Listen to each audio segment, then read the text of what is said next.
Welcome to business मॉकर। मेरा नाम अभिषेक है और आज की बिजनेस न्यूज में हम कवर करेंगे कि आखिर क्यों जेबीएम ऑटो स्टॉक के शेयर्स 19% बढ़ गए, साथ ही बीसीएल इंडस्ट्री के शेयर्स 7% क्यों बढ़े, टेस्ला कब इंडिया आने वाला है, ओयो के एक्विजिशंस की बात करेंगे और आइकिया की बात करेंगे। सबसे पहली न्यूज है ओयो की पेरेंट कंपनी ओरेवल स्टेज ने अपने यूरोपियन हॉलीडे होम ब्रांड जिसका नाम है डैन सेंटर उसको इंडिया में लॉन्च करने का अनाउंसमेंट किया है। इस सेंटर की शुरुआत सबसे पहले नॉर्थ गोवा के सियोलिम में लग्जरीज विला से होगी। मैं आपको ये बता दूं, डैन सेंटर कुछ एयरबीएनबी मॉडल जैसा ही है, लेकिन फर्क इतना है कि एयरबीएनबी में जो होम ओनर होता है वही पूरे प्लेस को मैनेज करता है, लेकिन यहाँ पे जो लग्जरी विलाज होंगे उसको डायरेक्ट डैन सेंटर ही मैनेज करेगा और डैन सेंटर अलग अलग जो टूर पैकेजेस वाली कंपनीज होती हैं उनके साथ भी पार्टनरशिप करेगा। तो ये पूरा प्लान है। हालांकि एयरबीएनबी के जो रूम्स होते हैं वो कई बार अटैच नहीं होते हैं जो टूर एंड ट्रेवल्स वाले जो बिजनेस करते हैं उनसे, तो ये दिखने में एक जैसा है लेकिन थोड़ा डिफरेंट है डैन सेंटर एयरबीएनबी से। वैसे एक चीज जो बहुत ही अच्छी है अगर आप ओयो में इन्वेस्ट करना चाहते हो फ्यूचर में, अगर वो आईपीओ में लिस्ट होंगे, तो ये कि ओयो ने 2019 में डैन सेंटर को एक्वायर किया था और जब उन्होंने एक्वायर किया है उसके बाद से डैन सेंटर यूरोप में काफी तेजी से एक्सपेंड हो चुका है। कंपनी सिर्फ और सिर्फ नए कंस्ट्रक्टेड प्रॉपर्टीज को ही लॉन्च करने का प्लान कर रही है ताकि गेस्ट को प्रीमियम एक्सपीरियंस मिल सके। वैसे ओयो बहुत सारे कंपनीज में इन्वेस्ट कर रहा है, बहुत सारे ब्रांड्स को परचेज कर रहा है और हाल ही में मैंने एक न्यूज भी कवर किया था जिसमें मैंने बताया था शाहरुख खान की फैमिली और ओयो के बीच क्या रिलेशन है। ऊपर आप आई कार्ड पे शाहरुख खान की फैमिली और ओयो के बीच में जो कनेक्शन है उसका वीडियो, और उसी बिजनेस न्यूज में मैंने ये भी बताया है कि मक्का मदीना का पूरा बिजनेस क्या है, तो वो वीडियो आप जरूर देखो। ऊपर आई कार्ड में मैंने वीडियो डाली है और साथ ही एक प्लेलिस्ट भी आपको मिलेगी जिसमें मैंने ओयो के जितने भी पहले के बिजनेस न्यूज हैं सारे उस प्लेलिस्ट में हैं। तो अगर आप ओयो में इन्वेस्ट करने का सोच रहे हो तो वो आपके लिए काफी ज्यादा हेल्पफुल हो सकती है। चलते हैं अब हम लोग अगले बिजनेस न्यूज की तरफ, लेकिन उससे पहले इस वीडियो को अपने किसी फ्रेंड को जरूर शेयर करें और लाइक करना बिल्कुल न भूलें। अगली न्यूज है एयर इंडिया एक्सप्रेस की। टाटा ग्रुप के अंडर आने के बाद एयर इंडिया एक्सप्रेस ने अपनी फ्लीट को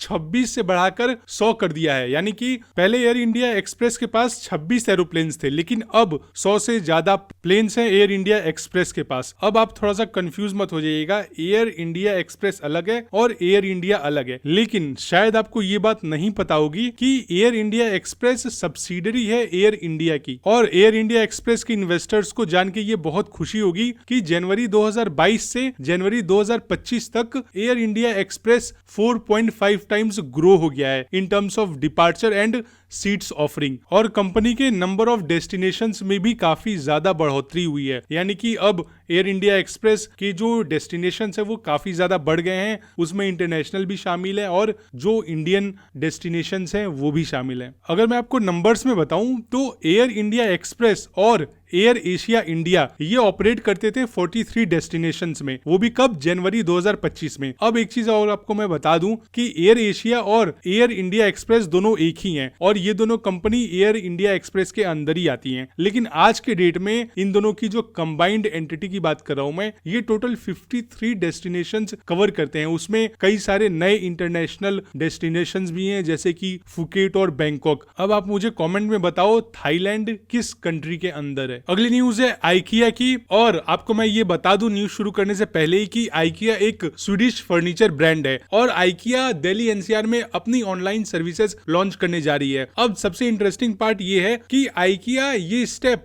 फिजिकल स्टोर्स खुलने से पहले ही लेकर के आ रही है, यानी कि लोग ऑनलाइन बाई कर सकेंगे। उसके बाद जैसा भी रिस्पॉन्स रहेगा उस एरिया में दिल्ली एनसीआर में, हो सकता है ये अलग अलग जगह एक्सपेरिमेंट करें, वो देखे कि दिल्ली एनसीआर के किस एरिया से ज्यादा लोग फर्नीचर्स बाई कर रहे हैं, फिर उस अकॉर्डिंग शायद ये लोग अपने स्टोर्स ओपन करेंगे। लेकिन मैं आपको एक चीज और बताऊं, आइका ने रेहनूस लॉजिस्टिक्स के साथ पार्टनरशिप में गुरुग्राम में 1.5 लाख स्क्वायर फीट का वेयर हाउस सेटअप किया है जो 24 घंटे के अंदर ही डिलीवरी करेगा। वैसे देखते हैं दिल्ली एनसीआर में कब इनका फिजिकल स्टोर ओपन होता है, क्योंकि गुरुग्राम और नोएडा में ये अपने ऑलरेडी नए ऑफलाइन स्टोर्स बना रहे हैं। अगली न्यूज है जेबीएम की। जेबीएम ऑटो के शेयर्स 19% तक जंप कर गए जब उसकी खबर आई कि उनकी सब्सिडरी जेबीएम इकोलाइफ मोबिलिटी ने 5,500 करोड़ रुपए का ऑर्डर जीता है, वो भी किसके अंडर, पीएम ई बस सेवा स्कीम नंबर 2 के अंडर। और अब ये कंपनी 1021 इलेक्ट्रिक बसेस बनाएगी और ये बसेस गुजरात, महाराष्ट्र और हरियाणा के 19 शहरों में डिप्लॉय की जाएगी। कंपनी के ऑर्डर बुक में अब 11,000 से ज्यादा इलेक्ट्रिक बसेस हैं जो नेट जीरो 2040 का गोल अचीव करने में बहुत बड़ा हेल्प करेंगे गवर्नमेंट का, और ये ऑर्डर 12 से 18 महीनों में कंप्लीट हो जाएगा। अगली न्यूज है टीसीएस की, और टीसीएस पे बहुत ही गहरे आरोप लगे हैं, लेकिन वो न्यूज जानने से पहले आपको ये समझना होगा कि L1A मैनेजर वीजा क्या होता है, ताकि आप उस न्यूज को समझ पाओ। हालांकि ये न्यूज काफी कॉम्प्लिकेटेड है, हो सकता है शायद आपको थोड़ी सी समझने में मुश्किल हो, लेकिन मैं पूरी कोशिश करूंगा कि आपको ये न्यूज अच्छे से समझ में आ जाए। L1 मैनेजर वीजा क्या होता है? ये एक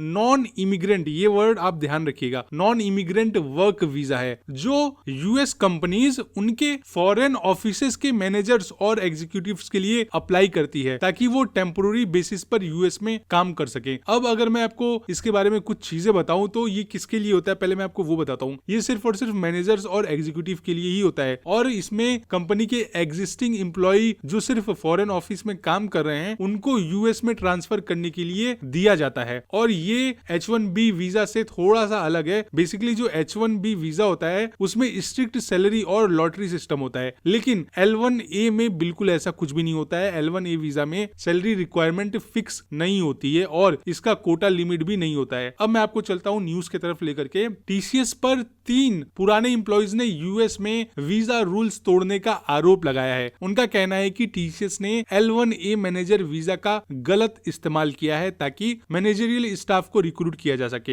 हालांकि टीसीएस ने इन सभी आरोपों को खारिज कर दिया है और कहा है कि कंपनी यूएस के सभी कानून का पालन करती है। और सबसे अच्छी बात यह है, आपको पता है 3 केसेस ट्रायल से पहले ही डिसमिस कर दिए गए हैं। अभी सिर्फ और सिर्फ एक केस बचा है जो अभी अपील में है। अब एम्प्लॉइज का आरोप यह है कि कंपनी ने इंटरनल चार्ट्स बदलने के लिए कहा था ताकि ज्यादा मैनेजर्स दिखाए जा सकें और वीजा में जो जांच पड़ताल होती है उससे बचा जा सके। अगली न्यूज है बीसीएल इंडस्ट्रीज की। बीसीएल इंडस्ट्रीज के शेयर्स 7.64% बढ़ गए, और ऐसा क्यों हुआ? क्योंकि कंपनी को 134.87 करोड़ रुपीस का इथेनॉल सप्लाई ऑर्डर मिला। ये ऑर्डर ओएमसीज को इथेनॉल सप्लाई करने के लिए है, जिसमें बीसीएल 14,302 किलो लीटर और उसकी सब्सिडरी सवक्षा distillery 8,752 kilo litre ethanol supply करेगी। गवर्नमेंट इथेनॉल ब्लेंडिंग को बहुत ज्यादा प्रमोट कर रही है, आप कई सालों से देख रहे हो, ताकि कार्बन फुटप्रिंट को कम किया जा सके और क्रूड ऑयल पे डिपेंडेंसी काफी कम हो सके। लेकिन मैं इस स्टॉक में आपको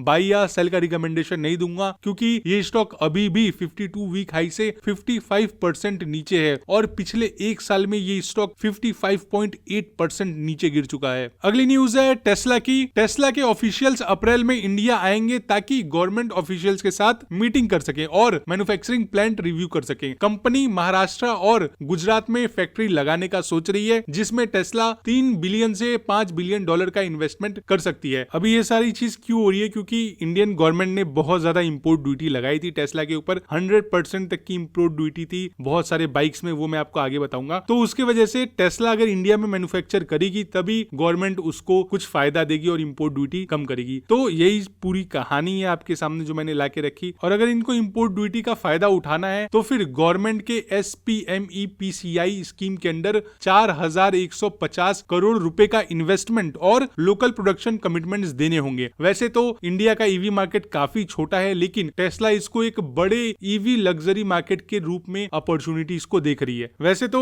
जो डोनाल्ड ट्रंप है वो इस चीज के बिल्कुल अगेंस्ट है, क्योंकि उनका कहना है कि इंडिया जो यहाँ की बाइक्स है, यानी कि यूएस की बाइक जब इंडिया जाती है तो इंडियन गवर्नमेंट 100% का टैरिफ लगाती है, लेकिन वहीं पे इंडिया की बाइक जब यूएस में सेल होती है तो सिर्फ और सिर्फ 2.4% का टैरिफ होता है। तो डोनाल्ड ट्रंप का कहना है कि पूरी दुनिया यूएस का फायदा उठाती है, लेकिन जब यूएस के प्रोडक्ट्स उनकी कंट्रीज में जाते हैं तो टैरिफ्स बहुत ज्यादा लगा दिए जाते हैं। अब ऐसा लग रहा है कि डोनाल्ड ट्रंप को बहुत ज्यादा ये बात चुभी है, और शायद किसी भी कंट्री के प्रेसिडेंट या प्राइम मिनिस्टर को ये बात बुरी लग सकती है, but it's all about business. America में भी बहुत सारी चीजें हैं जो इंडिया के लिए प्रॉब्लम करती हैं, तो ये सारी चीजें ऐसे ही चलती हैं। लेकिन एक चीज मैं आपको बताऊं, इस चीज का न्यूज मैंने आपको पहले ही दे दिया था कि टेस्ला इंडिया में लॉन्च होने वाली है और स्टारलिंक भी हो सकता है लॉन्च हो जाए। अगर आपको देखना है तो हमने कल की ही वीडियो में ये चीज बताई है, आप ऊपर आई कार्ड पे देख सकते हो। और मेरा आप सबसे एक रिक्वेस्ट है, मैं कोशिश कर रहा हूं उल्लू टीवी को बैन कराने का। उसका एक बहुत बड़ा रीजन है, वो आप ऊपर आई कार्ड पे देख सकते हो। वो वीडियो मैंने समय रैना के ऊपर भी वीडियो बनाया हुआ है, वो भी आप जरूर देखो और प्लीज अच्छा अच्छा सा मुझे फीडबैक भी देना। चलते हैं हम लोग अगले न्यूज की तरफ। अगली न्यूज है जियो स्टार की। जियो स्टार ने आईसीसी मेंस चैंपियंस ट्रॉफी 2025 के लिए 11 स्पॉन्सर्स को ऑनबोर्ड कर लिया है, जिसमें Vodafone idea, ICICI, direct, dream 11 और एलआईसी हाउसिंग फाइनेंस जैसे बड़े ब्रांड्स शामिल हैं। टूर्नामेंट का 9th एडिशन 19 फरवरी से शुरू हो चुका है और इसका फाइनल 9 मार्च को होगा। मैचेस जियो स्टार नेटवर्क पर ब्रॉडकास्ट किए जाएंगे और जियो हॉटस्टार पे लाइव स्ट्रीमिंग होगी। हालांकि ये बहुत ही अच्छी चीज है जो भी जियो स्टार और जियो हॉटस्टार करते हैं। क्या होता है कि क्रिकेट की तरफ जो रुझान है पूरे इंडिया का वो बहुत ज्यादा है और क्रिकेट की पॉपुलैरिटी इतनी ज्यादा है कि ब्रांड्स ऑटोमेटिक खींचे चले आते हैं और इससे जियो स्टार और जियो हॉटस्टार को बहुत ज्यादा फायदा मिलेगा। आज की बिजनेस न्यूज यहीं पे खत्म होती है और अगर आपको इन वीडियोस से थोड़ी सी भी वैल्यू मिलती है तो प्लीज हमारे चैनल को सब्सक्राइब करें और बेल आइकन पे जरूर हिट करें। और अगर आप शेयर मार्केट में इन्वेस्ट करते हो या फिर आपको एक एंटरप्रेन्योर बनना है या फिर आप कोई बिजनेस स्टार्ट करना चाहते हो तो बिजनेस मॉकर को जरूर सब्सक्राइब करें, क्योंकि ये आपको एक अच्छी अपॉर्चुनिटी देता है, आपके नॉलेज को बढ़ाता है और आपका जो बिजनेस सेंस है वो भी बढ़ाता है। बाकी मिलते हैं हम लोग कल फिर से इसी टाइम पे। तब तक के लिए बाय बाय, टेक केयर। आप अपना और अपनी फैमिली का ख्याल रखिएगा।